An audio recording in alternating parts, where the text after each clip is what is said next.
Good evening, everybody. It is hard to see anyone from here. Well, it's a great honor to be here today. Being here with all these amazing names and the birthplace of volleyball. Wow, I'm going to embarrass myself again if the Zoom call wasn't enough. I'm very honored to be here with my family, my friends, and all of you. I'd like to thank thank the International Volleyball Hall of Fame and its amazing staff, Steve Bishop, President of the IVHF. Thank you, George, for the wonderful and embarrassing Zoom call. That was very emotional for me. It made me go back to when I was just a little girl, completely enamored with volleyball, and who couldn't even spell Massachusetts. I'd like to start thanking my coaches and teammates that helped to get me here tonight. All of you brought so much to my life, and I know you're out there, and this message will get to you. Wonderful memories of victories and celebrations, but with you I also had profound memories of tough times and tempestuous times, storms, big storms. It was an honor to share those moments with you. I'm grateful you were by my side so we could pick up together special tools along the way that I could continue to use in many aspects of my life. That's why volleyball and sports are so great and so wonderful. Thank you to the thousands of Brazilian fans that voted for me amongst amazing volleyball profiles that were on the list of nominees. You are amazing, and you still help me to just keep going, keep moving forward. It is kind of surreal to see in my mind my volleyball life puzzle being put all together along the past 40 years and be here tonight. After watching the Olympic Games in 1984, I was 12 years old. Something changed me deeply. Brazil played the USA in the men's final. Yeah, we lost. I know you're out there, Doug. But that generation of volleyball players, the Americans and the so-called in Brazil, the silver generation, changed me. I wanted to be like them. I wanted to play like them. And I wanted to be in the Olympic Games. So for so many years, I would tell my family and friends, I'm going to play for Brazil in the Olympic Games. Yes, I will one day. The answers were always, of course you are, dear. My family didn't want me to get my hopes too high and be disappointed in the end. After all, I was in the middle of nowhere in Brazil. Some kids would even bully me, saying, there goes the girl that is going to the Olympic Games in her backyard. Well, my backyard is pretty good now. And it's pretty big. It goes from Lavras to Holyoke.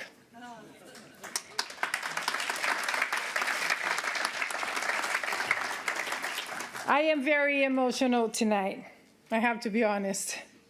From watching Doug Bill in 1984 on a small TV to win the gold for the USA, to shake his hands last night and receive his compliments. I was very honored last night.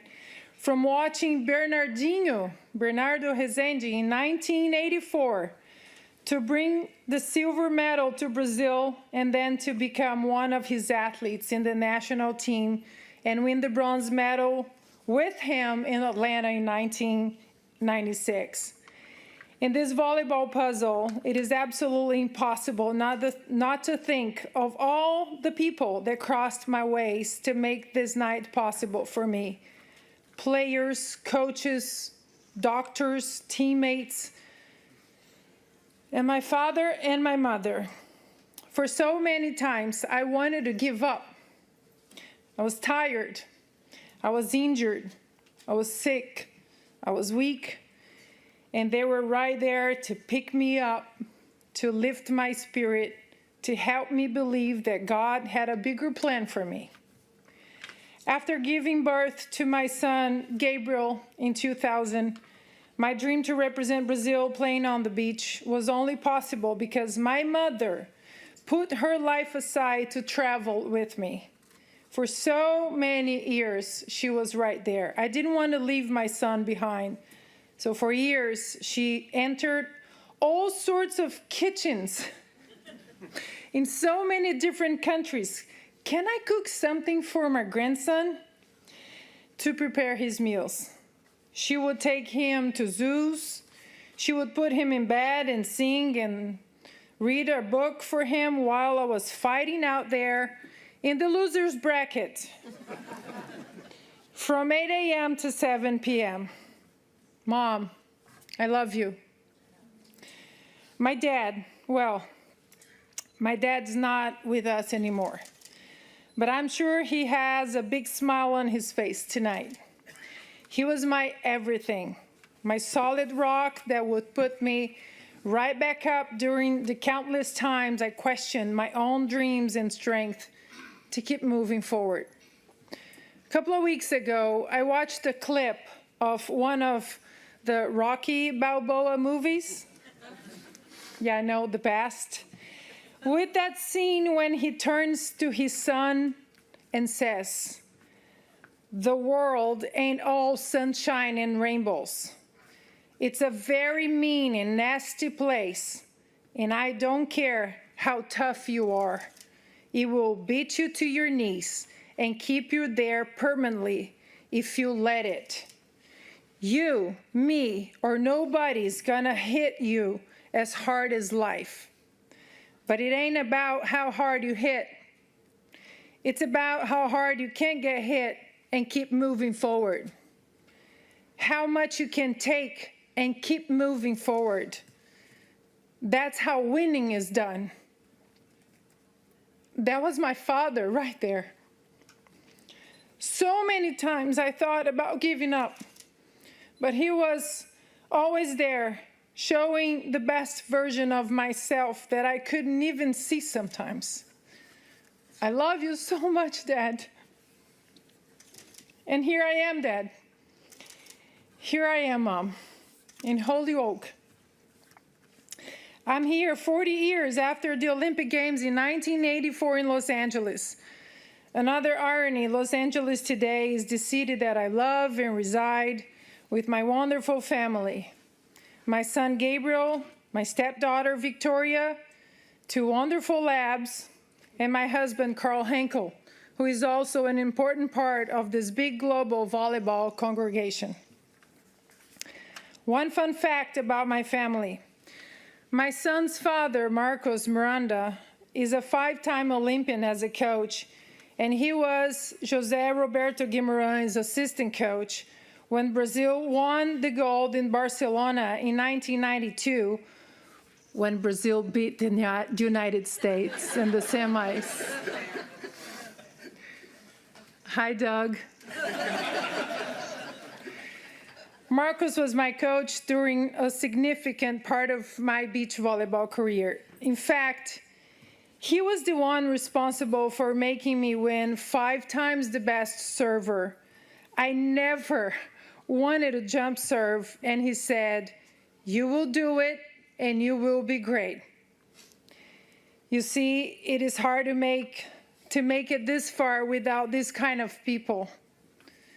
So tonight, my advice to all of you, be this kind of human being to people around you.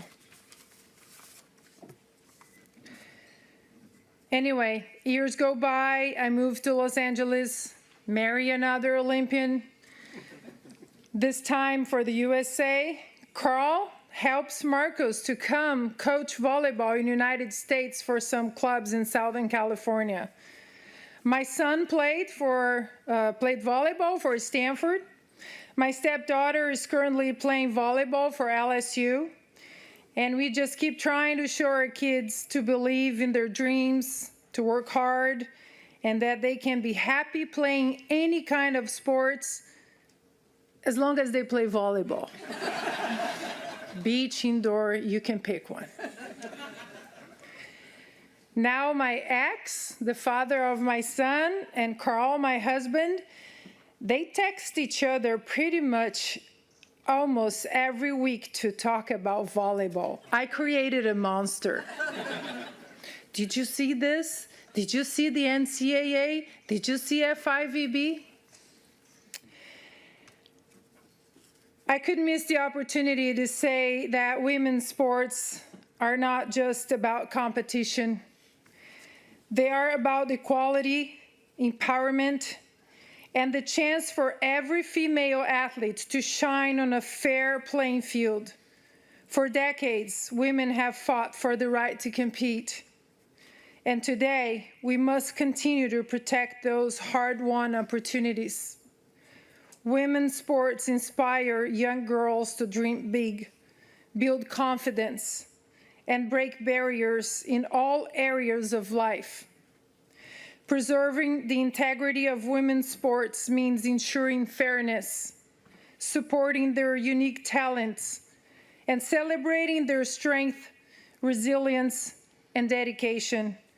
Let's keep the doors of opportunity open for all female athletes and protect our girls. Silence is not an option. Thank you.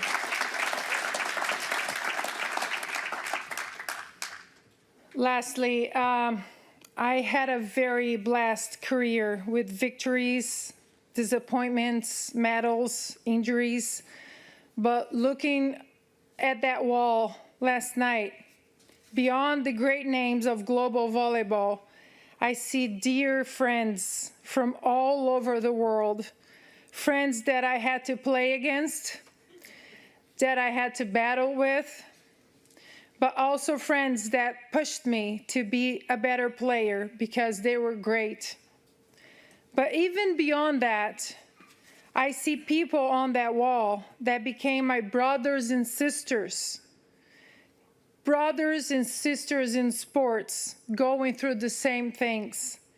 People from different backgrounds that I would trust with my problems and concerns, that I would trust with my life. Friends that made me a better human being and that I will dearly carry in my heart forever. Those are the real trophies of my life. Thank you.